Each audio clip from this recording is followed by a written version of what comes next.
A título de comparação, vamos ver o que aconteceu com o nome Jeová e as suas 4 letras como se fosse o nome Yasmin. Digamos que por algum motivo qualquer, uma rainha chamada Yasmin não desejasse mais que seus súditos pronunciassem o nome dela. Então, os seus escribas reais, ao se referirem a ela, colocavam só as consoantes Y, S, M, M. Para não caírem no erro, eles usavam então o termo senhora para se referir a esta rainha. E para lembrarem os futuros leitores dos textos reais, colocaram as vogais de senhora, ou seja, E, O, A, em cima das 4 consoantes Y, S, M, M, para que assim, ao verem isso, leriam senhora em vez do sagrado nome da rainha Yasmin. Mas um desavisado escriba resolveu incorporar essas vogais, que eram apenas para um lembrete, às 4 consoantes. E aí surgiram os nomes Ieosman, Iaesmon e Ioasmen. Afinal de contas, ele estava colocando as vogais entre as consoantes. Quão distante estão esses nomes criados do original Yasmin? Agora, imagine outro escriba, séculos depois, mudando o Y de Yasmin por J. O nome da rainha agora pode ser Jeosman, Jaesmon ou Joasmen. Tudo isso é completamente diferente de Yasmin. Entendeu por que o nome de Deus não é Jeová? A própria letra J, ela não existe nem no hebraico, nem no grego, nem no latim. Por que a letra J tem um pinguinho? Porque ela é um I com uma curva para baixo, à esquerda.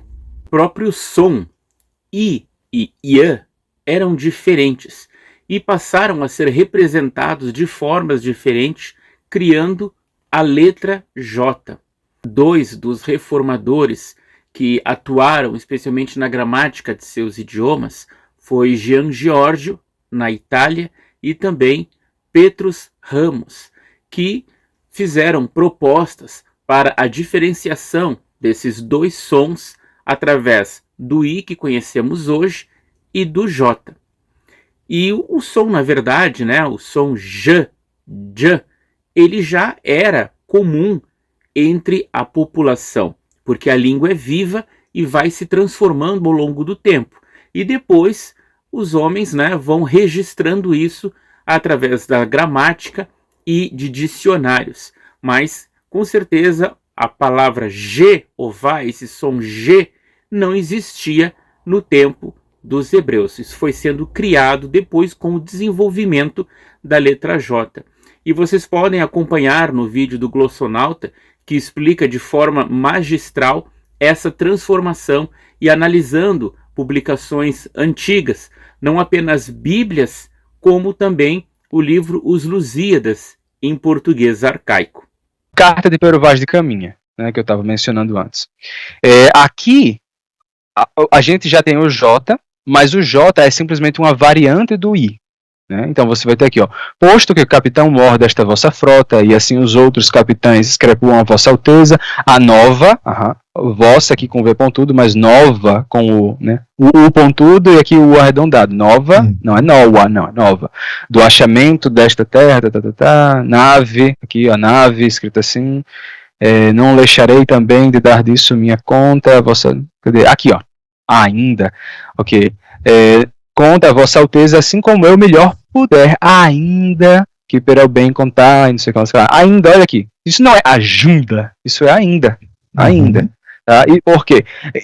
Não existia, a letra J, ela era somente uma variante da letra I, às vezes aparecia o I curto, às vezes aparecia o I alongado, era só uma variação de estilo, nada mais, ignorância aqui, ignorância, não é ignorância. Aqui temos um ignorância, pronunciado assim. Temos um vi, aqui vi, do verbo ver, eu vi. Aquilo que vi, Aqui ele jogou um Y, tá? Que também estava em variação livre. Aqui com Y, darei com Y. Às vezes aparece I, às vezes aparece J, certo? Então, como vocês podem ver aqui, né? Então, o J, ele era simplesmente uma variante da letra I. Às vezes aparecia I, às vezes aparecia J, nada mais. Mas o som de J já existia. Uma palavra como jeito, ela às vezes aparecia escrita com I, às vezes ela aparecia escrita com G. O que isso indicava? Indicava que o I estava representando um som de G. Já era jeito, as pessoas não diziam ieito, elas diziam jeito. E mesmo quando não havia J, as pessoas não diziam Jesus, elas diziam já Jesus. O som já tinha aparecido há séculos, há muitos séculos. O som, a variação de I para J aconteceu gradualmente, né? Tipo I, J, J, J, J, J, J, J.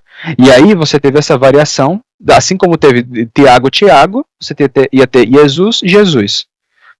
Certo? Então a letra J não foi inventada por um cara lá naquela época que aí vai mudar a pronúncia da palavra para ocultar como era a palavra original. Não, isso não aconteceu.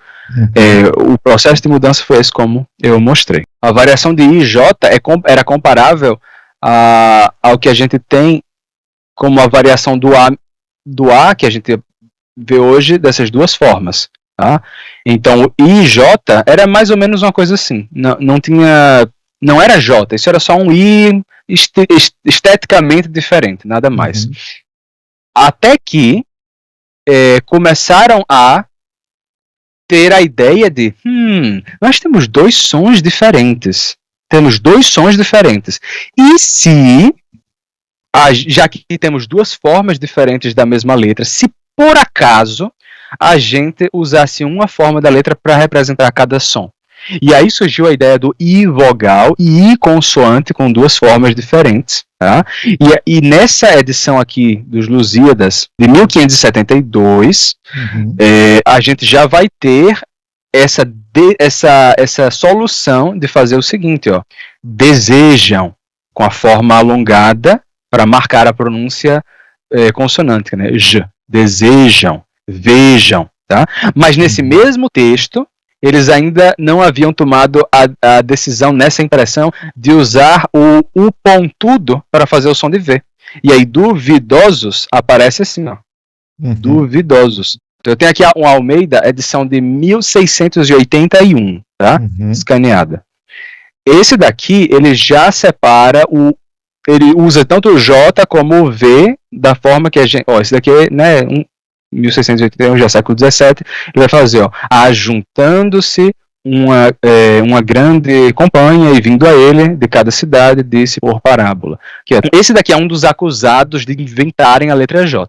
Tá? Como eu mostrei para vocês, ele não inventou, a letra J já estava aí, ela aparece aleatoriamente com o I, só que alguém teve a seguinte ideia, tá, se a gente tem duas formas para o I, e às vezes o I apresenta sons diferentes, por que não usar cada forma para um som diferente?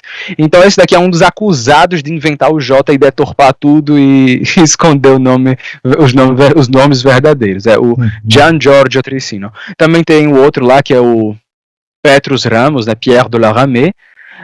Mas ó, esse daqui, o que ele está propondo? Ele está dizendo, olha, a gente tem um som de I, a gente tem um som de Y. Assim, semivocálico. A gente não diz aiutare, e sim aiutare. Por que a gente não pode colocar aqui um I alongado nesses casos, só para marcar essa diferença? Foi isso que ele fez. E o uso da letra nem era ajutare, era aiutare, como é em italiano. Aí, o que é que aconteceu? Viram que esse sistema era altamente eficaz, eficiente, era bom para escrever. E aí, em português, pensaram, nossa, é verdade. Vejam só o que eles estão fazendo ali. Tem aquele tal de Gian Giorgio escrevendo assim, tem aquele tal lá de Petrus Ramos, de Pierre de la Ramée escrevendo assim. A gente em português, por acaso, usa a letra I para dois sons, para o som de I e para o som de J. A gente pronuncia Jesus, a gente não diz Jesus, escreve com I. E se a gente usasse uma versão alongada do I nesse caso, só para marcar a nossa diferença de pronúncia? Então, o J não é um I deturpado, nem nada não. É a própria letra original com a modificação só para marcar uma diferença de som. William Tyndale, em 1530, foi o primeiro a utilizar o nome Iéová na sua tradução. Já o rei Jaime, em 1614, utilizou o termo Jeová na sua versão bíblica. E em português, João Ferreira de Almeida, em 1693, empregou também Jeová, com H no meio e no final, cerca de 6.800 vezes, substituindo o tetragrama. Se fosse fundamental para a salvação humana e para a adoração divina pronunciar corretamente o nome de Deus, esse jamais teria se perdido. Além disso, temos o exemplo de Jesus para chamarmos a Deus de nosso Pai, criando uma relação próxima com Ele. Até o apóstolo Paulo usou o termo Abba, Pai, que significa paizinho, em Gálatas 4:6 e Romanos 8:15.